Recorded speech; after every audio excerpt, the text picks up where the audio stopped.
¿Qué tal? Buenas noches, bienvenidos una vez más a Entredichos, que hoy tiene por invitado a un abogado, criminólogo, político michoacano, militante de Morena, un hombre que ha sido su procurador, secretario de gobierno e incluso gobernador de su natal Michoacán. Ha sido también subsecretario y secretario de gobierno en el Distrito Federal, donde también se llegó a desempeñar como secretario de Seguridad. Ha sido senador de la República y es actualmente diputado federal, como lo ha sido en 3 ocasiones anteriores. Se trata de Leonel Godoy, a quien le doy la más cordial bienvenida. Muchas gracias, René, por invitarme a Entredichos. Es un gusto. Al revés, el gusto es mío y te invité por varias razones. Me parece que tienes todo el empaque en materia criminal, en materia de seguridad y en materia política para decirnos qué es lo que está pasando en Michoacán. Bueno, creo que Michoacán, como los demás estados del país, está luchando con mucha firmeza contra las desigualdades, está luchando contra la corrupción y está luchando contra la inseguridad. Me parece que es una batalla de largo plazo que tiene etapas de corto y de mediano plazo y que deben de cumplirse para que la sociedad michoacana, el pueblo de Michoacán, vea que está viendo resultados del gobierno de Morena en Michoacán. Ahora, déjame regresar. El día de ayer se cumplió un año. Hoy. No, ayer, porque hoy es martes por la noche. El 1 de diciembre se cumplió un mes del asesinato de Carlos Manzo. A raíz de esa tragedia, tú te has dedicado a hacer un tour en medios para deslindarte de como enemigo político de él. Lo has calificado como un adversario, como un contrincante político, pero has sido claro en decir, era mi adversario, no mi enemigo. ¿Por qué?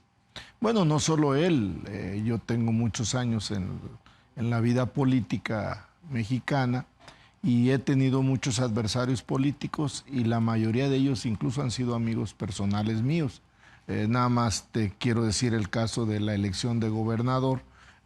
Uno de los 2 contendientes que tuve, Jesús Reina García, que era el candidato del PRI, no solo era mi amigo, sino fuimos compañeros los 5 años de la carrera. Tenemos una gran amistad y éramos adversarios políticos. Yo nunca he considerado...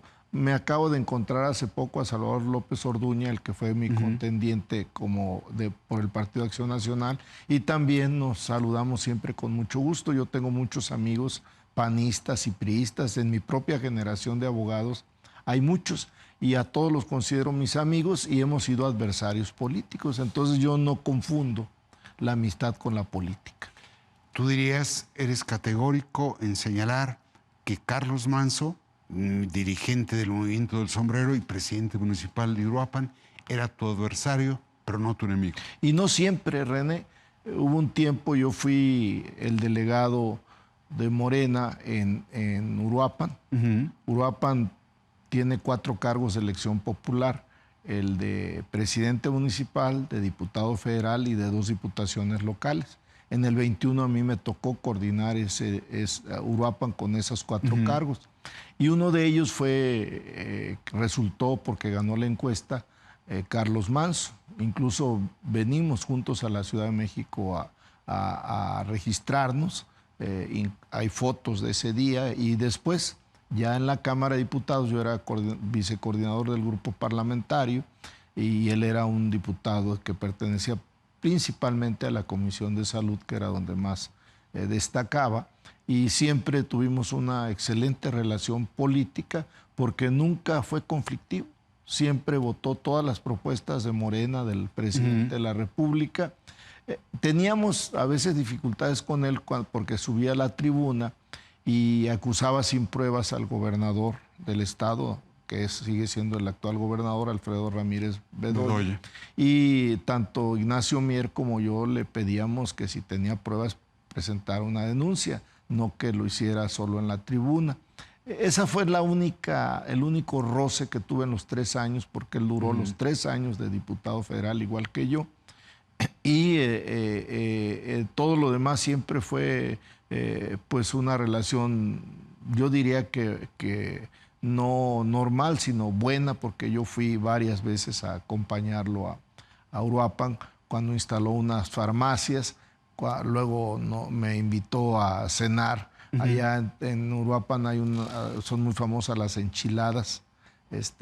Fuimos, incluso después ya cuando él era adversario independiente nuestro, sí, que ya era presidente municipal, Raúl Morón, uno de nuestros senadores, que tuvo una asamblea sobre el Poder Judicial en Apatzingán, lo agredieron físicamente simpatizantes de Carlos. Eso fue un sábado y el martes yo me reuní con él en Uruapan, platicamos, llegamos a conclusiones importantes, entre ellas de que íbamos a ser adversarios en el 27. Porque él iba, pues yo no sabía que iba a buscar la candidatura a gobernador, no me lo dijo, pero sí que iban a disputar ellos la presidencia municipal, las 2 diputaciones locales y la diputación federal como movimiento independiente, y nosotros íbamos a tener nuestros candidatos de Morena, seguramente en alianza con el Partido Verde y el Partido del Trabajo, pero que además de él íbamos a tener de adversarios al PAN, al PRI y al Partido de Movimiento Ciudadano. Entonces, que iba a ser una contienda que yo lo que esperaba es que fuera una contienda democrática, leal, entre adversarios políticos, no entre enemigos. Así quedamos en esa ocasión. Arranco con esta parte incómoda de la entrevista porque su esposa, al exigir que se esclarezca la vertiente del crimen político, llegó a decir que le estorbaba a varios políticos.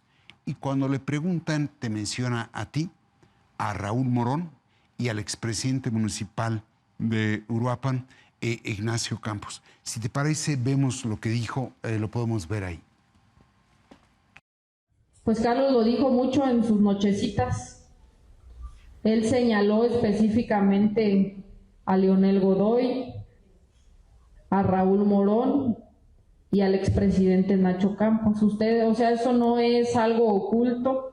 Ustedes saben que él específicamente señalaba a estos personajes y los hacía responsables de ciertas cosas o acciones que en su momento ellos hicieron. Entonces, su hermano Juan lo dijo en una entrevista, que él exigía que se les investigara, y de la misma manera lo he hecho yo.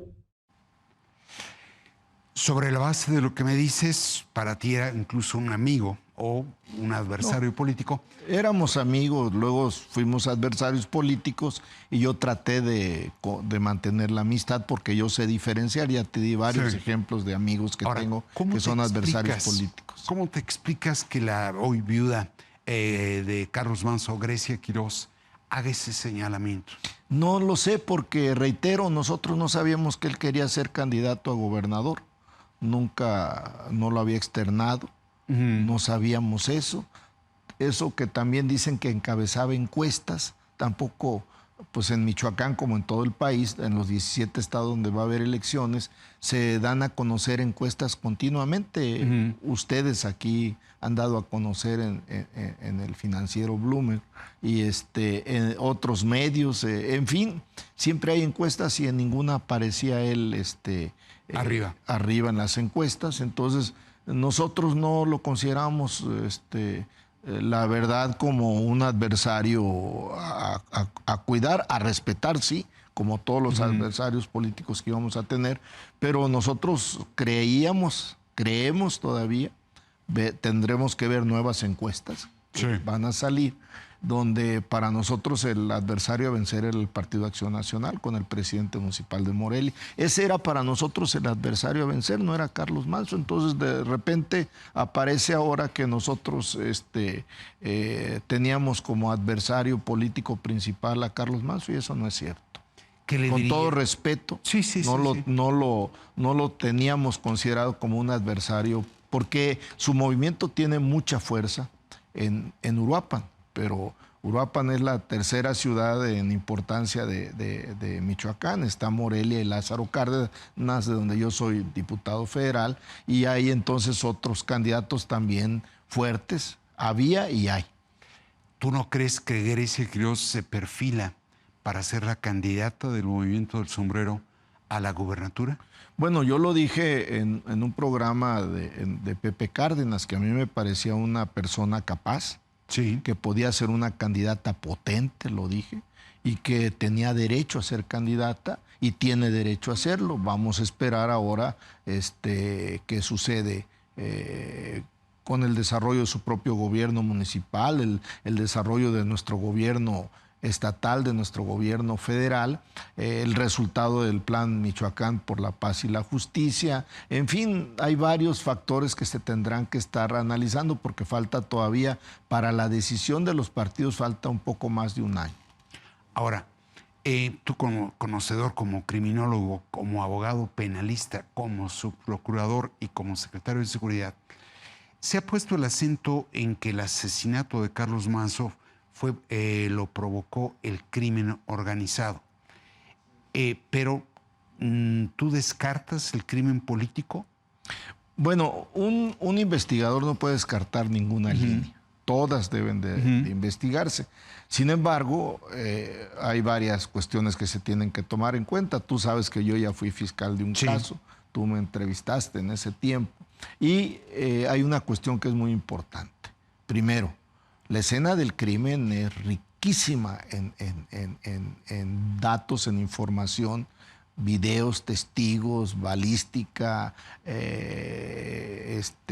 huellas de sangre, en fin, da para mucho esa investigación y se requiere realmente ser muy incompetente para no concluir bien, con buenos resultados esa investigación, y creo que es lo que está ocurriendo. Y en este momento todo está encauzándose a lo que fue el Cártel Jalisco Nueva Generación, y yo creo que por ahí siguen, acaba de hacer una declaración el fiscal de Michoacán, Carlos Torres Piña, donde dice que esa línea se está fortaleciendo y se tiene que agotar. A mí, en lo personal, me parece que Juan Manso, que por cierto él sí fue adversario, pero es subsecretario de gobierno de Michoacán, es de Morena, y él sí fue candidato perdedor, no sé por qué, creo que fue por una diputación local de las dos que se disputaron, y perdió con el candidato de su hermano, de Carlos Manso. Entonces, eso acaba de ocurrir ahora en el 24. Sí. A mí me parece que lo de Juan es pura politiquería. De la viuda lo entiendo, su dolor, está buscando encontrar más motivos de qué fue lo que causó ese cobarde homicidio de Carlos Manso, pero en lo personal a mí me parece que, no me parece, para que se le cite a alguien a declarar tiene que resultarle, esto es, tiene que haber indicios de los testigos, de videos, de documentos, de una reconstrucción de hechos, de diligencias judicial, ministeriales. Todo eso te da elementos para citar a alguien a declarar. Tú no puedes, yo no puedo llegar a tocar la puerta, oiga, quiero declarar en relación a este asunto. No se puede, técnicamente es imposible. ¿A ti no te han citado? No, y si me citaran estaría de acuerdo. Por cierto, lo quiero decir por algunos casos. Tener fuero no te impide que te citen a ser declarado. Eso es falso, y si soy citado a declarar, obviamente asistiría, pero tengo que advertir que técnicamente tiene que resultarle a uno cita de producto de la investigación. Sobre una base. Sí, es la investigación, y supongo que por eso no lo han hecho. Sin embargo, yo estaría dispuesto a acudir, pero reitero que a mí me parece que Juan Manso lo está haciendo como un asunto de politiquería interna. El hecho de señalarnos a nosotros tres. Ahora. Porque con él sí somos adversarios internos. Internos. Sí. Ahora, ¿qué le dirías sobre la base? Me has dicho, era mi adversario, no era mi enemigo, Carlos Manso. No encabezaba las encuestas como un probable candidato fuerte a la gubernatura. Tuve buena relación con él, no confundo la amistad con el adversario político. ¿Qué le dirías a su viuda, a Grecia Quirós? Bueno, Grecia, en todas las reuniones que estuvimos, en todas las veces que me invitaron a cenar, esa vez que estuve con él reunido después de los sillazos de Apatzingán, ella estuvo presente. Si alguien sabe de la relación política que yo tenía con Carlos Manso, es Grecia Quirós. Lo sabe perfectamente. Por eso creo que la motivación de ella es diferente a la de Juan Manso. Me parece que ella es una viuda dolida, desesperada, que anda buscando qué y por qué asesinaron a su esposo y tiene todo el derecho de hacer señalamientos. Pero si a alguien le consta la relación política y de amistad que había entre Carlos y yo, es a ella, porque ella estuvo presente. En esa vez que nos fuimos a registrar juntos, que le pedí que fuéramos juntos a registrarnos, ella estuvo presente. ¿Le dices algo en particular? Bueno, yo creo que ella en este momento tiene también, con todo el dolor que está pasando, tiene que buscar gobernar bien Uruapan. Tiene ahorita un gran apoyo del gobierno federal. Acaba de anunciar el secretario de la Defensa la construcción de un cuartel para la Policía Municipal. Acaba de anunciar que le van a entregar 70 armas de grueso calibre de uso exclusivo del Ejército. Y el gobernador está construyendo el DIF municipal, el edificio del DIF municipal de Uruapan. Entonces, ella está recibiendo un gran apoyo y se lo merece Uruapan, se lo merece Grecia, se lo merece su movimiento y se lo merece Michoacán. Y creo que por ese motivo ella también tiene que estar muy al pendiente de cómo gobernar el municipio. Para concluir esta primera parte del programa y hablar después de Michoacán, ¿tú ves en el movimiento del sombrero como una opción que coloca en un apuro a Morena? Bueno, necesitamos ver encuestas. Ahorita me parece que hay un sentimiento, hay una burbuja emocional. Tenemos que esperar a que pase, porque los que nos dedicamos a la política tenemos que hacer análisis fríos, serios. Sin embargo, si en este momento me preguntaras o me estás preguntando, yo te diría que sí es un adversario que debemos de tomar en cuenta, el movimiento independiente que encabezaba Carlos Manso y que ahora encabeza Grecia Quirós. Muy bien, si te parece vamos a una pausa, dejamos este asunto y vamos a Michoacán. Regresamos.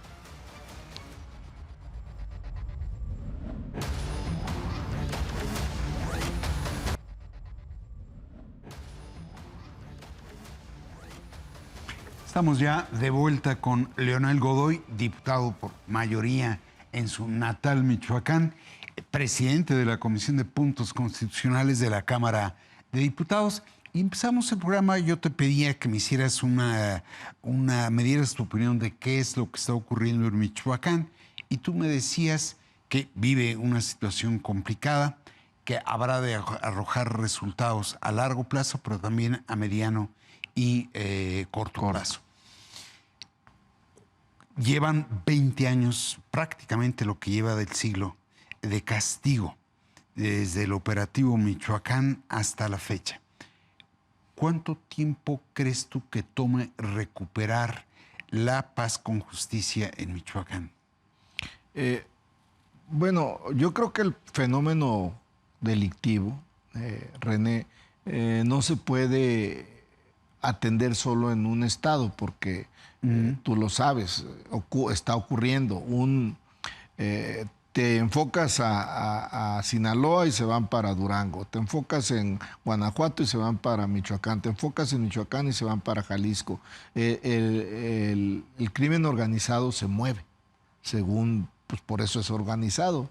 Tiene sistemas de inteligencia, tiene analistas y se mueven según ven ellos sus condiciones. Por eso me parece muy bien la Estrategia Nacional contra la Inseguridad implementada por la presidenta que encabeza Omar García Harfuch, porque esto tiene que verse de manera integral en todo el país.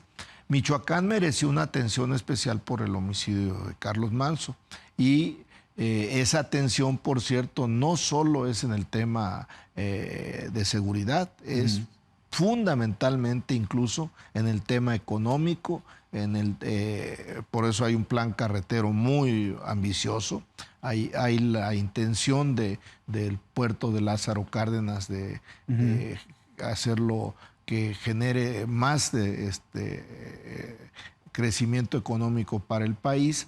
Por eso también hay un programa cultural y otro deportivo de centros de alto rendimiento, de centros culturales y de 5 lugares de gobernabilidad. Está entonces este plan integral de justicia y por la paz en Michoacán, que está implementando la presidenta. No solo busca combatir la impunidad, que eso es lo que más reclama la gente, que no queden delitos sin castigo, pero también nosotros entendemos que no, si tú, esa famosa película brasileña de la ciudad de Dios o algo así se llamó, donde por fin detienen al capo mayor y dice, ¿y qué se ganan? Hay 5,000 esperando aquí, haciendo fila para sustituirme. Tú tienes que acabar con la posibilidad que haya 5,000 jóvenes dispuestos a incorporarse a las filas del crimen, y para eso se requiere empleo y se requiere educación, sin duda.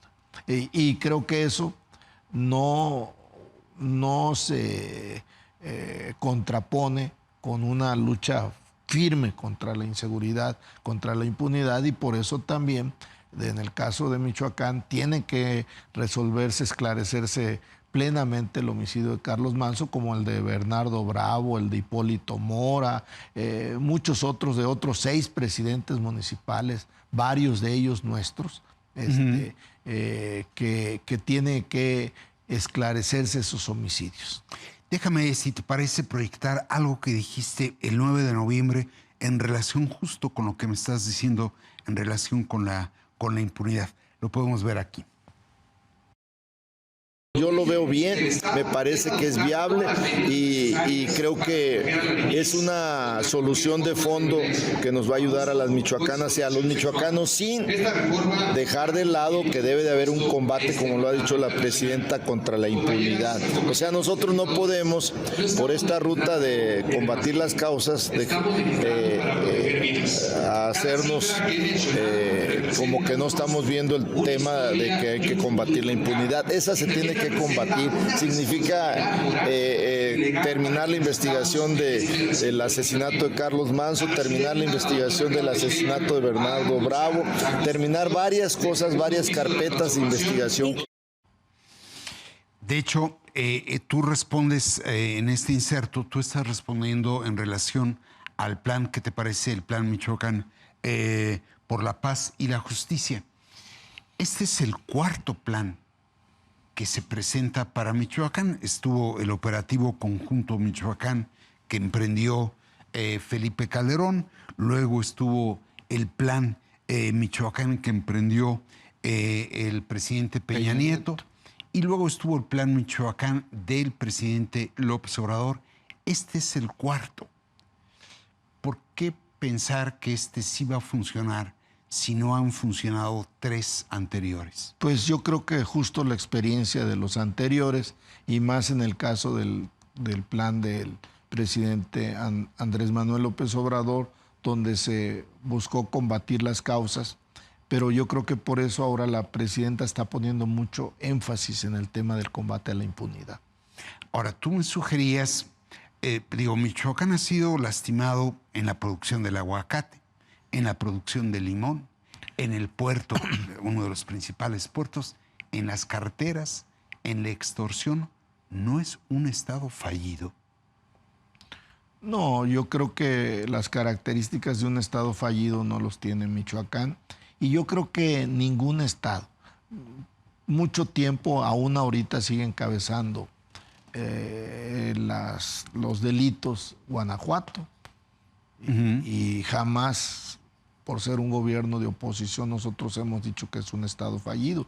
Ha sido un estado que justo ha necesitado el apoyo de la federación, independientemente de ser de partidos políticos diferentes, y eso nosotros lo hemos respaldado en la Cámara de Diputados. Se lo hemos dicho a los diputados federales del PAN, a los senadores del PAN, y se lo hemos dicho a los dirigentes del PAN, que nosotros tenemos el mismo interés, o quizás más que ellos, de que Guanajuato se pacifique. Fíjate que cuando yo era gobernador, Felipe Calderón, con todo respeto, él sí diferenciaba. Decía, este estado no combate la inseguridad como lo hacemos nosotros.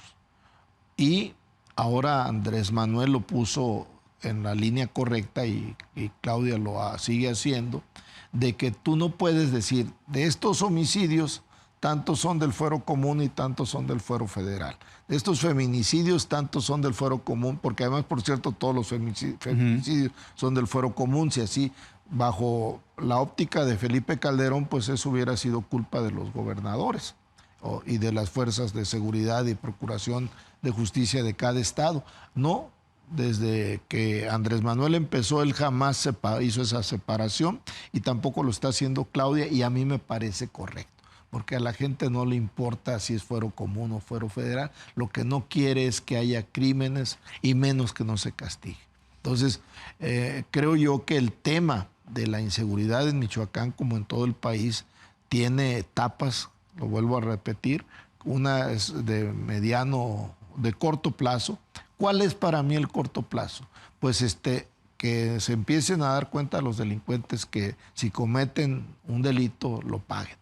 Esa es la primera etapa para mí. La segunda etapa para mí es cuando ya tengamos, sin duda, condiciones, como diríamos, de cierta normalidad, donde tú puedas salir a la calle sin el riesgo de ser asesinado o robado, darte cierta tranquilidad. Y la tercera etapa, que es la más difícil, que ningún país todavía lo ha conseguido, es casi eliminar el delito. Eso solo lo ves en los países nórdicos, pero ni en Italia, ni en España, ni en Estados Unidos. Pervive, no es. Sí, entonces, sí. Pero esa tercera etapa, que es la más complicada, es donde más actúan las causas, ¿no? Y en las anteriores actúan más los equipos de seguridad y de procuración de justicia. Me vas a deprimir. ¿Por qué razón? Porque, por un lado, tienes tú toda la razón. El crimen es organizado y se desplaza según siente la situación en donde mejor puede operar. Está, pues, el efecto cucaracha. Además, es muy versátil. Y me hablas de los tres plazos, del corto, del mediano y del largo, pero en términos de las características que tendrían esos distintos estadios. Pero no me hablas de tiempo. ¿Por qué? Porque tú dices, no se puede aislar la situación de Michoacán del resto del país. Pero entonces, ¿cuándo la gente de Michoacán podrá sentir que pasa a algún estadio superior de paz? Bueno, de acuerdo a estos tres estadios que tú señalaste, que yo mencioné como etapas, la primera es cuando la gente sepa, se dé cuenta de que, primero, la extorsión. Ahora ya hay una ley general contra la extorsión, entre ellas el famoso cobro de piso, que es un delito muy enraizado, generalizado, sí. Y que creo que se están dando condiciones ya legales para combatirlo con mayor profundidad. El cobro de piso en Michoacán, yo creo que en todo el centro del país, es el principal ingreso del crimen organizado.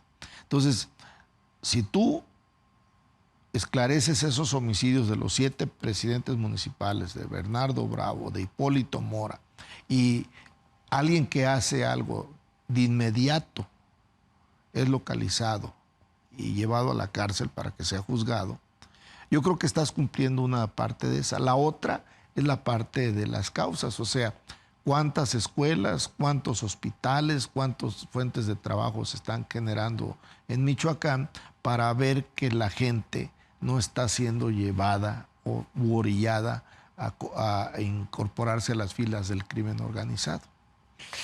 ¿En tiempo eso se traduce? No, yo veo cuando menos en el combate a la impunidad, que eso tiene que ser en los próximos meses. En el otro, pues tiene plazos, yo no los conozco, de instalación de los, creo que son 11 centros de alto rendimiento, casas de cultura, la carretera que se va a hacer de La Unión, que es un municipio que colinda con Lázaro Cárdenas, a Toluca, terminar la modernización de la carretera Morelia-Lázaro Cárdenas, hacer otras autopistas, construir otras presas, lograr que el aguacate, que el limón dejen de tener la extorsión como una merma para la ganancia, que no solo debe ser, por cierto, de los dueños, también tiene que ser de los trabajadores del limón y de los trabajadores del aguacate, porque luego trabajan en condiciones de poca atención de sus condiciones de vida y de la seguridad social que deben de tener. Creo que eso, en mi opinión, tiene que ocurrir en el próximo año. En el próximo año.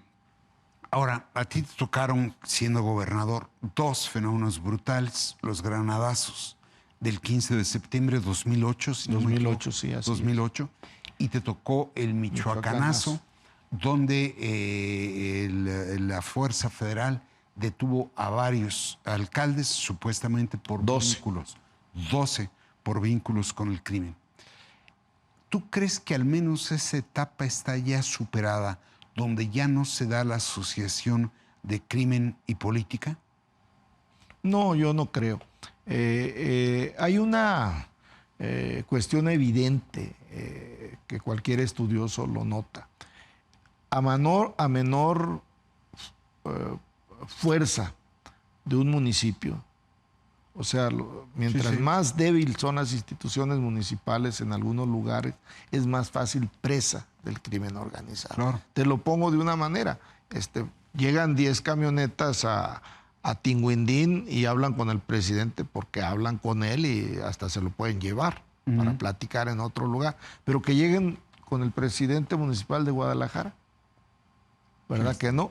Entonces sí tiene que ver la fuerza institucional de los municipios. Y yo creo que por eso el Estado mexicano tiene que darle otra atención diferente a los municipios endebles institucionalmente, que tienen 20 policías, 15 policías, sus condiciones de vida son muy difíciles. Entonces, muchas cosas se tiene que hacer, no solo en Michoacán, porque esa característica no solo es en los municipios de Michoacán, también en el Estado de México, en Guerrero, en Morelos, en Oaxaca. Reitero, la debilidad institucional hace presa más fácil a una autoridad municipal que con el crimen organizado. Pero fíjate que ya tocaste parte del problema que no ha sido resuelta por años. A mí me gusta mucho más el plan actual de Claudia, que se parece más al de Peña Nieto que el del expresidente López Obrador, que para mi gusto no era ni siquiera un plan. Pero en ningún caso resuelven qué hacer con las policías municipales. Es decir, se llega a hablar incluso de la policía estatal, pero las policías municipales no aparecen en el horizonte de la estrategia. Pues tiene que ver con lo mismo que te estoy comentando. ¿Sí? Un municipio endeble institucionalmente tiene una policía municipal muy frágil, muy fácilmente cooptada o amenazada o incluso aniquilada por el crimen organizado. Yo creo que la respuesta a eso, porque eso tú no vas a hacer que un municipio como Churumuco deje de ser de extrema pobreza nada más por el propio plan Michoacán. Requieren darse muchas condiciones en Churumuco, que por cierto ahí asesinaron también a un presidente municipal que era del PRD y se cambió a Morena y lo asesinaron. Es otro de los homicidios que deben de investigarse plenamente. Él era presidente municipal de Morena. El de Tacámbaro también era presidente municipal de Morena. Entonces, yo creo que el tema de las dificultades económicas, sociales y políticas que tiene un municipio, no las resuelves fácilmente, pero sí puedes, en mi opinión, resolver el problema de la policía municipal. Ya se han hecho intentos. ¿A qué se refieren estos intentos? De que estén coordinadas con la policía estatal. Con la estatal. Y en este caso, ahora que hubo reforma al 21 constitucional, que esté coordinada con la policía, con la Guardia Nacional.